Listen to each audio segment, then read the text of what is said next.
Bulletin में सबसे पहले बात करते हैं चीन की। सारी दुनिया देख रही है कि चीन में कोविड की दूसरी लहर चल रही है, लेकिन चीन न तो इस बात को मानने के लिए तैयार है और न ही कोविड के सही आंकड़े दुनिया को देने के लिए। एक तरफ चीन से आ रहे वीडियो और दुनिया की एजेंसियों की रिपोर्ट चीन में रोजाना करोड़ों कोविड केस की जानकारी दे रही है, दूसरी तरफ चीन रोजाना सिर्फ कुछ हजार कोविड केस की जानकारी दे रहा है। और चीन के इस झूठ पर अगर दुनिया ने फिर से भरोसा किया तो बचना नामुमकिन होगा।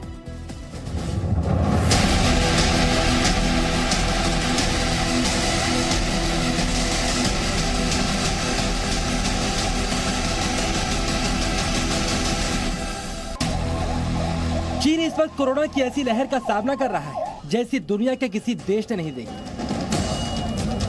अस्पताल फुल है, शमशान फुल है। कोविड संक्रमण चीन के लिए श्राप बन चुका है। लेकिन चीन तो मानो दुनिया की आंखों में धूल झोंकने की ठान चुका है। चीन दावा कर रहा है उसके देश में कोविड कंट्रोल में है,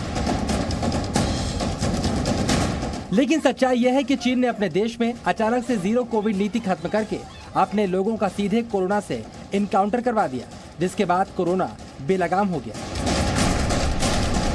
चीन चाहे कुछ भी कहे, लेकिन तस्वीरें सब कुछ बयान कर रही हैं। ये चीन की राजधानी बीजिंग की तस्वीरें हैं, जहां से लगातार कोविड से हो रही मौतों की खबर आ रही है, लेकिन चीन की सरकार इसे मानने को तैयार नहीं। लेकिन तस्वीरें सब कुछ बता रही हैं। मरने वालों की संख्या का अंदाजा इस तरह से लगाया जा सकता है कि चीन की सरकार अब शवों को ट्रांसपोर्ट करने के लिए कंटेनरों का इस्तेमाल कर रही है। इस कंटेनर के अंदर उन लोगों के शव मौजूद हैं जिनकी मौत कोरोना संक्रमण से हुई है।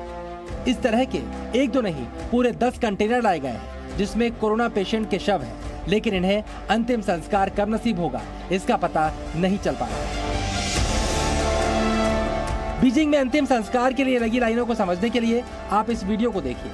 फ्यूनरल होम के बाहर ऐसी वैन्स की कतार लगी हुई है। इन सारी वैन्स के अंदर बॉडी रखी गई है।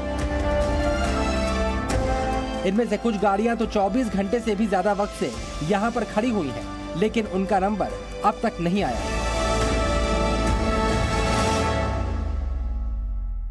बीजिंग में कोरोना से मौत और शवों की ऐसी भरमार लगी है कि अब मस्जिदों में भी शव रखे जा रहे हैं। ये वीडियो सामाजिक कार्यकर्ता जेनिफर जेंग ने सोशल मीडिया पर पोस्ट किया है, जिसमें एक मस्जिद के अंदर शवों को रखा दिखाया जा रहा है। इस मस्जिद की लोकेशन बीजिंग में न्यू स्ट्रीट के पास बताई जा रही है। इस वीडियो को बनाने वाला शख्स कह रहा है कि यहाँ पर बॉडीज रखी गई हैं, अंदर और भी बॉडीज रखी हैं, लेकिन हम क्या कर सकते हैं। साफ है कोरोना से चीन के हालात खराब हैं। सिर्फ बीजिंग ही नहीं, पूरे चीन से ऐसे वीडियो आ रहे हैं जिसे देखकर दिल दहल जाए, लेकिन चीन इन सारी खबरों को दबाना चाहता है। चीन भले ही मौत के आंकड़ों के बारे में कुछ भी कहे, लेकिन चीन से आ रहे वीडियो सारा सच बयान कर रहे हैं। ये चीन के चुविंगकुइंग शहर का वीडियो है, जहां पर एक फ्यूनरल होम की पार्किंग में रखे शवों को दिखाया जा रहा है। इन शवों को पूरी तरह पैक करके रखा गया है। कहने को तो ये पार्किंग है, लेकिन फिलहाल इसका इस्तेमाल शवों को रखने के लिए भी किया जा रहा है। यहाँ पर शवों को रखने के लिए कोई स्ट्रेचर भी मौजूद नहीं, बल्कि प्लास्टिक के स्टूलों पर शवों को रखकर अंतिम संस्कार की बारी आने का इंतजार हो रहा है। चीन के कई शहरों में लोग फ्यूनरल होम के अंदर घुसने का इंतजार कर रहे हैं। अब जियांगसू प्रांत से आए इस वीडियो को भी देखिए। इस वीडियो में एक हॉल नुमा कमरे में शव ही शव रखे दिखाई दे रहे हैं। कुछ शव स्ट्रेचर पर और कुछ शव जमीन पर ही रखे गए हैं। एक दूसरे कमरे के दरवाजे के उस पार भी शव रखे दिखाई दे रहे हैं। इस वीडियो को बनाने वाली महिला कह रही है कि उसने आज से पहले ऐसा भयानक मंजर कभी नहीं देखा। यहाँ पर शवों का अंबार लगा हुआ है और इन्हें अंतिम संस्कार कब नसीब होगा कहा नहीं जाता। कुल मिलाकर चीन में कोरोना की नई लहर ने त्राहिमाम मचा दिया है। हर दिन करोड़ों की संख्या में नए केस सामने आ रहे हैं। मुर्दा घरों में लाशों का अंबार लगा हुआ है। इसके बावजूद शी जिनपिंग प्रशासन सिर्फ चुनिंदा मरीजों के आंकड़े ही जारी कर रहा है। चीन के राष्ट्रीय स्वास्थ्य प्राधिकरण के मुताबिक शनिवार को सिर्फ 4128 नए कोरोना केस सामने आए, जबकि दुनिया को आशंका है चीन में रोजाना करोड़ों लोग कोरोना संक्रमित हो रहे हैं। चीन का दावा है कि लगातार चौथे दिन चीन के अंदर कोरोना से कोई मौत नहीं हुई, लेकिन दुनिया को आशंका है चीन में रोजाना 5000 से ज्यादा मौतें हो रही हैं। चीन कहता है कोरोना संक्रमण पर हालात उसके नियंत्रण में है, लेकिन वीडियो बता रहे हैं और दुनिया को आशंका है कि अस्पतालों और मुर्दा घरों में जगह नहीं बची।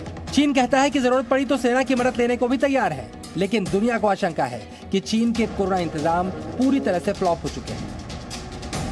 इस बीच चीन के जिन इलाकों में कोरोना का कहर कुछ कम है, वहां से पार्टीज की तस्वीरें सामने आ रही हैं। ये तस्वीरें चीन की लापरवाही को दिखाती हैं। ये संघाई की तस्वीरें हैं, जहां कुछ इलाकों में कोरोना का प्रसार कम है, वहां से चीन क्रिसमस सेलिब्रेशन की तस्वीरें जारी कर रहा है। हालांकि यहां पर ज्यादातर वो लोग पहुंचे हैं जो पहले ही कोविड पॉजिटिव हो चुके हैं। 因为周围朋友都阳的差不多了，然后也恢复的差不多了，所以说趁着今天圣诞节，然后也是周末嘛，然后想出来散散心、透透气的，然后就来这边。 लेकिन इसके बावजूद कोरोना के बीच चीन में ऐसे आयोजनों से लोग डरे हुए हैं, क्योंकि कोरोना के प्रसार और मौतों के बीच ऐसे आयोजन कोरोना की रफ्तार को काफी तेजी से बढ़ा सकते हैं। 那肯定会担心，因为这里肯定存在有没阳过的、阳过的，那肯定那些没阳过的还是为他们会担心一点的。我们可能阳过的这些人就觉得，没什么了，对吧？第一波咱们扛出来了。 ये तस्वीरें और बयान बताते हैं कि कोरोना की लहर को लेकर चीन कितना ज्यादा लापरवाह है, और ये लापरवाही चीन के साथ साथ पूरी दुनिया पर भारी भी पड़ सकती है। ब्यूरो रिपोर्ट, जी मीडिया। भारत के खिलाफ साजिश करने वाला चीन अब भारत से दोस्ती की बातें कर रहा है। तवांग में भारत का पराक्रम और तवांग संघर्ष के बाद भारत की एलएसी पर तैयारियां देखकर चीन के सुर नरम पड़ गए। अब चीन के विदेश मंत्री ने भारत के साथ स्थिर और मजबूत संबंधों की वकालत की, लेकिन चीन अगर लाइन पर आया है तो इसके एक दो नहीं बल्कि कई कारण हैं। इस रिपोर्ट में हम आपको चीन के लाइन पर आने की इनसाइड स्टोरी तो बताएंगे ही, साथ ही आपको यह भी समझाएंगे कि क्या भारत को चीन पर भरोसा करना चाहिए।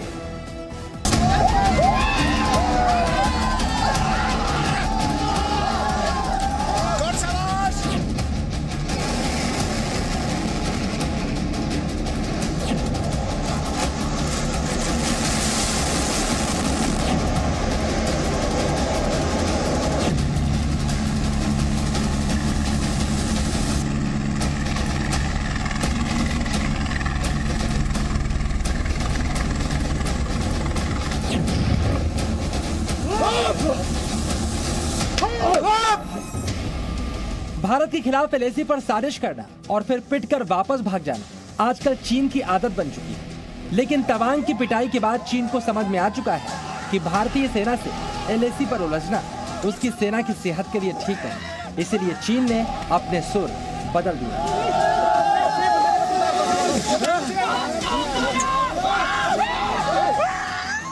तवांग में ताकत दिखाने आई चीन की सेना को जब भारत के शूरवीरों ने पीट पीट कर भगाया, उसके बाद चीन की अकल ठिकाने पर आ गई। अब चीन भारत से दोस्ती चाहता है। बीजिंग को अब नई दिल्ली से रिश्ते सुधारने हैं। चीन के नेता अलग अलग मंचों पर जाकर ये बात दोहरा रहे हैं कि चीन को भारत के साथ अपने संबंधों को और ज्यादा मजबूत करना है। नया बयान चीन के विदेश मंत्री वांग यी का आया है। हम चीन भारत संबंधों के स्थिर और मजबूत विकास की दिशा में काम करने के लिए तैयार है। वांग यी ने भारत के साथ संबंधों को लेकर और भी बहुत कुछ कहा है, वो हम आपको आगे बताएंगे। लेकिन पहले समझिए, अक्सर दादागिरी दिखाने की कोशिश करने वाले चीन के सुर बदले बदले क्यों हैं। सच्चाई यह है कि तवांग की घुसपैठ के बाद भारत की प्रतिक्रिया इतनी आक्रामक थी कि ड्रैगन को समझ में आ गया, भारत झुकेगा नहीं, झुका दे।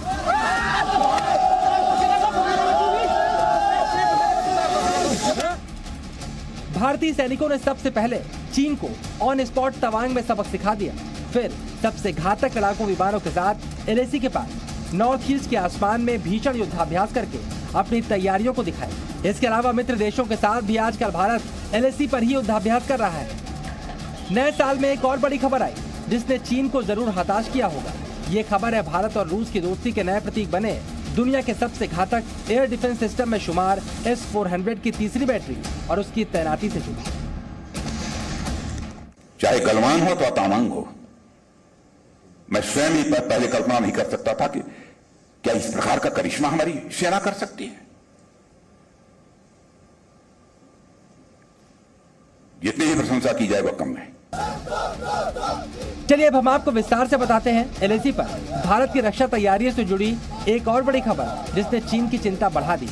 चीन भले ही रूस के साथ दोस्ती का दम भरता हो, कुछ इलाकों में उसके साथ युद्धाभ्यास करता हो, लेकिन रूस ने अपने रुख से चीन को समझा दिया है कि भारत से उसकी दोस्ती चीन रूस के साझा हितों से कहीं ऊपर है। यही वजह है तवांग में हुई झड़प को जब 1 महीना भी पूरा नहीं हुआ था, मोदी और पुतिन की फोन वार्ता के बाद रूस से भारत को मिलने वाले तीसरे S-400 डिफेंस सिस्टम को मिलने की डेट दिया था।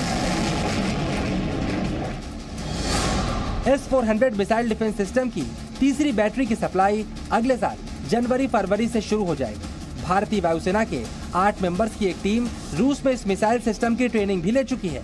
चीन से खतरे वाले इलाकों में ही S-400 की तीसरी बैटरी की तैनाती होगी और 2023 में ही S-400 की ये तीसरी यूनिट काम करना भी शुरू कर देगी। S-400 का रक्षा कवच चीन और पाकिस्तान के खतरे से निपटने में पूरी तरह से सक्षम है। भारत की तैयारियां चीन को परेशान करने के लिए काफी हैं, क्योंकि एलएसी पर S-400 की 2 बैटरियों की मौजूदगी का मतलब चीन की आसमानी साजिश की आशंकाओं पर पूर्ण विराम लगना है।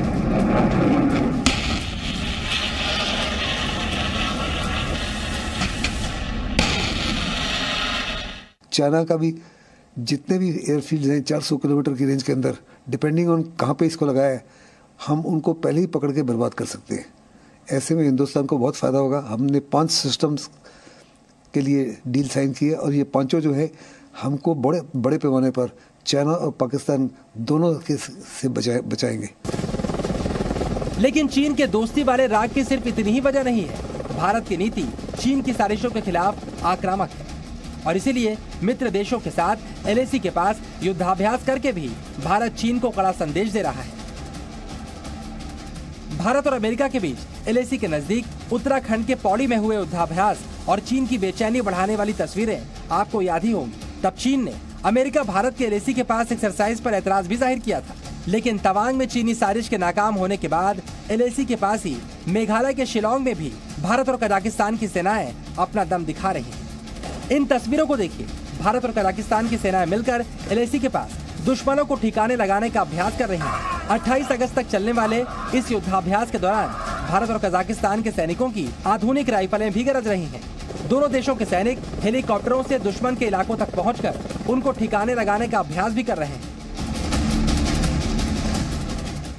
इस एक्सरसाइज के दौरान वॉर स्ट्रेटजी और दोनों देशों के साझा मिशन के दौरान एक दूसरे की सेनाओं के साथ समन्वय का भी अभ्यास किया जा रहा है।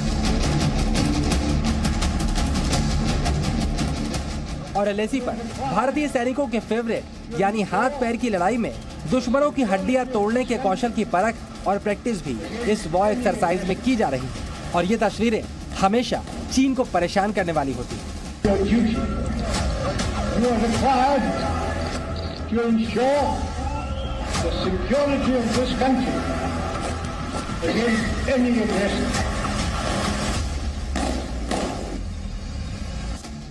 काजिन 2022 नाम की वॉर एक्सरसाइज भी चीन को बहुत ज्यादा पसंद नहीं आई होगी, लेकिन भारत चीन की दोस्ती वाली बातों में आकर अपनी तैयारियों को ढीला नहीं छोड़ने वाला। ये एक्सरसाइज जैसे कि पहले अमेरिका के साथ हाई ऑल्टीट्यूड में की गई और अभी कजाकिस्तान के साथ उत्तराखंड में भी हाई ऑल्टीट्यूड में की जा रही है, तो ये एक सामरिक संदेश भी देता है। सामरिक संदेश जाहिर है कि चीन की तरफ भी जाता है कि इस इलाके में ऐसा नहीं है कि भारत अकेला खड़ा है, भारत के साथ और भी लोग खड़े हैं और अगर ज़रूरत पड़े तो ये जो फौजें हैं जिन्होंने एक्सरसाइज की हुई है ये आपस में इंटरऑपरेबल हैं और ये इस्तेमाल हो सकती है। चलिए इन तैयारियों के बाद एक बार फिर से चीन की तरफ से आया बयान और उसके मायनों की बात कर लेते हैं। भारत से दोस्ती वाला बयान चीन के विदेश मंत्री वांग यी की तरफ से आया है। वांग यी ने कहा कि भारत और चीन ने सैन्य और राजनीतिक माध्यमों से संपर्क को बरकरार रखा है और दोनों देश सीमाई इलाकों पर शांति और स्थिरता के लिए प्रतिबद्ध हैं। चीन के जिन विदेश मंत्री वांग यी ने यह बयान दिया है वो सीसीपी के पोलित ब्यूरो के सदस्य भी हैं, लेकिन चीन के पुराने रिकॉर्ड को देखते हुए रक्षा विशेषज्ञ चीन पर भरोसा नहीं करने की सलाह दे रहे हैं। चाइनीज फॉरेन मिनिस्टर जो कह रहा है वो अपने नजरिए से कह रहा है, वो कह रहा है स्थिरता बनी हुई है, वो अपने हिसाब से कह रहा है ना। हमारे हिसाब से तो स्थिरता है भी, परंतु टेंशन्स तो हैं हमारे बॉर्डर पे। चाइना के फॉरेन मिनिस्टर के इस रिमार्क को मैं किसी कोई खास वैल्यू नहीं देता, वैल्यू तब हम देंगे जब Xi Jinping prime minister Modi के साथ मिलके बैठने की बात करेंगे, चलिए ये बॉर्डर का मामला सुलटाते हैं। जब तक वो नहीं होगा तब तक चाइना की तरफ से जो भी स्टेटमेंट्स आ रही हैं ये तो केवल एक तरह से वक्त को टालने की बात है, और चाइना का जो स्ट्रैटेजी है वो ये है कि भारत को उलझाए रखो। और भारत की तैयारियां भी यही बता रही हैं कि चीन पर भारत भरोसा करता भी नहीं, क्योंकि चीन पर भरोसा करने का मतलब धोखा मिल जाता है। इसीलिए भारत चीन की पिटाई वाली रणनीति पर ही आगे बढ़ रहा है। कृष्ण मोहन मिश्रा, जी मीडिया। और यूक्रेन युद्ध को 10 महीने बीत चुके हैं। यूक्रेन के ज्यादातर शहर रूसी बमबारी से खंडहर में तब्दील हो चुके हैं। लोगों का जीवन तहस नहस हो गया, लेकिन इन सब के बीच वहां से अच्छी तस्वीर भी आई है। युद्ध और तबाही के बीच यूक्रेन में क्रिसमस मनाया गया, लेकिन क्रिसमस से एक दिन पहले रूस ने यूक्रेन के खेरसोन पर जबरदस्त हवाई हमला किया।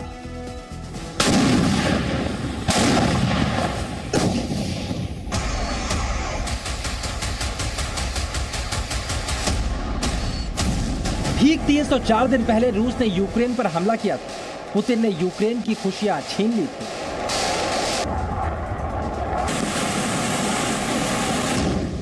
बमबारी, मिसाइल हमले, ड्रोन से हमले, जमीनी हमले, टैंक से हमले करीब 1 साल होने को हैं, लेकिन हमले तो अब भी जारी हैं।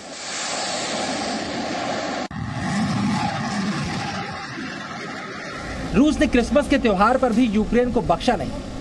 क्रिसमस से ठीक एक दिन पहले रूस ने यूक्रेन के खेरसोन पर मिसाइल हमला किया। हमला इतना जबरदस्त था कि कम से कम 10 आम नागरिक मारे गए, 55 लोग घायल हो गए। सड़क पर जहां तहां शव पड़े दिखाई दिए। खेरसोन प्रशासन ने हमले के बाद तबाही का वीडियो जारी किया है। वीडियो में जली कारें दिखाई दे रही हैं, रिहायशी इमारतें भी तबाह दिख रही हैं। रूस ने मल्टीपल रॉकेट लॉन्चर से खेरसोन पर हमला किया। क्रिसमस के दिन भी खार्किव में यूक्रेन के सैनिक अपने देश के लिए मुस्तैदी से फ्रंट पर खड़े दिखाई दिए। लेकिन इतनी तबाही और बर्बादी झेलने के बाद भी यूक्रेन के नागरिकों का जज्बा कम नहीं हुआ है। यूक्रेन के नागरिकों और सैनिकों ने युद्ध के बीच खुशियों के 2 पल निकाल लिए। यूक्रेन में भी क्रिसमस मनाया गया।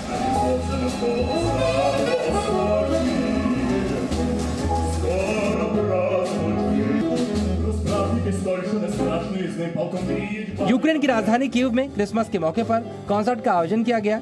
रूसी मिसाइलों से बचने के लिए कॉन्सर्ट के स्टेज को अंडरग्राउंड बनाया गया।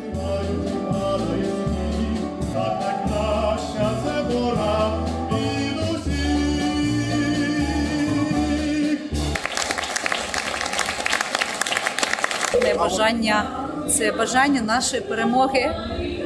І а всі інші побажання, вони потім будуть збуватися 100%. यूक्रेन के लोगों को यकीन है कि जिस तरह क्रिसमस आया, उसी तरह जीत भी उनके पास आएगी।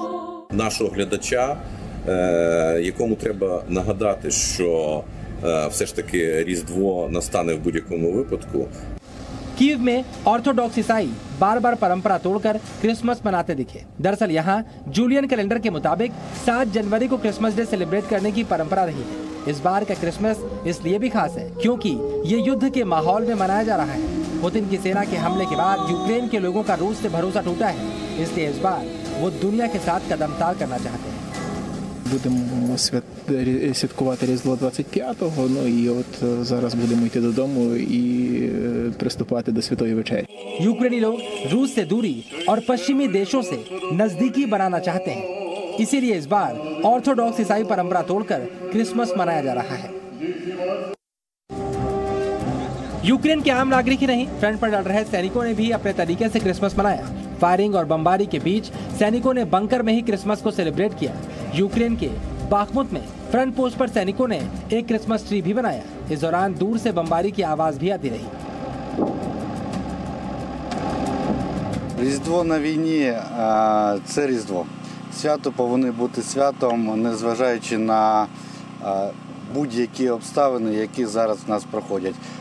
Якщо вам чутно, зараз тут стріляють, і наші хлопці відповідають, і по ним стріляють.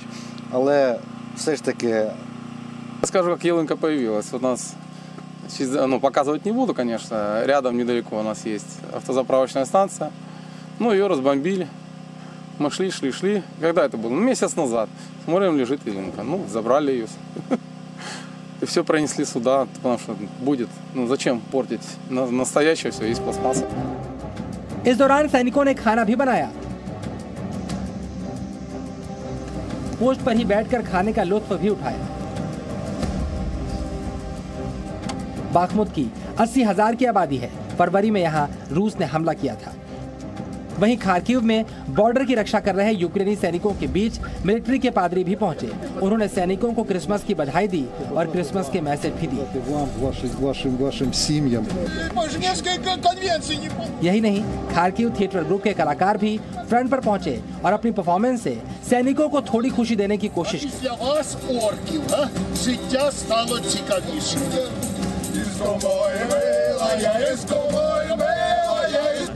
इस बीच क्रिसमस के मौके पर यूक्रेन के राष्ट्रपति ज़ेलेंस्की का दर्द भी छलका। उन्होंने कहा, सायरन और धमाकों की आवाजों के बीच क्रिसमस की घंटियों की आवाज दब गई है। На жаль, цьогоріч для нас усі свята мають гіркий присмак і традиційний дух Різдва ми можемо відчувати інакше. Не такою смачною і теплою може бути вечеря за сімейним столом. Біля нього можуть бути порожні стільці. І не такими яскравими можуть бути наші оселі та вулиці. І не так гучно і надихаюче можуть лунати різдвяні дзвоники через сирени. कीव के सेंट्रल स्क्वायर पर अजोव बटालियन के युद्धबंदी सैनिकों के परिवारों ने भी क्रिसमस मनाया। कैदियों के परिजनों ने रूस से मांग की कि कैदियों को रिहा किया जाए। रूस से युद्ध के बाद खंडहर बन चुके शहर मरियुपोल में क्रिसमस ट्री लगाया गया। 8 महीने पहले मरियुपोल पर रूस ने कब्जा कर लिया था। अब क्रिसमस की तैयारियों का जिम्मा रूस की तरफ से नियुक्त प्रशासकों ने उठाया और शहर में बड़ा सा क्रिसमस ट्री लगवा दिया। इस क्रिसमस ट्री को सेंट पीटर्सबर्ग से लाया गया और इसे शहर के सेंट्रल स्क्वायर में खड़ा किया गया। 20 मीटर लंबे इस क्रिसमस ट्री को सजाने के लिए क्रेन की मदद ली गई। हालांकि यूक्रेन के शहर पर रूस के कब्जे के बाद स्थानीय लोग किसी जश्न में शामिल नहीं हो रहे। У нас еще ремонт в квартире, холод, 6 или 5 градусов у меня в квартире. Какой Новый год? क्रिसमस पर मरियुपोल के लोग बस यही दुआ कर रहे हैं कि जल्द शांति का दौर लौट आए। इस क्रिसमस यूक्रेन के लोगों की यही दुआ है कि अगला क्रिसमस जब आए तब तक युद्ध खत्म हो चुका हो। चारों तरफ खुशियां और शांति हो। Bureau report, C media.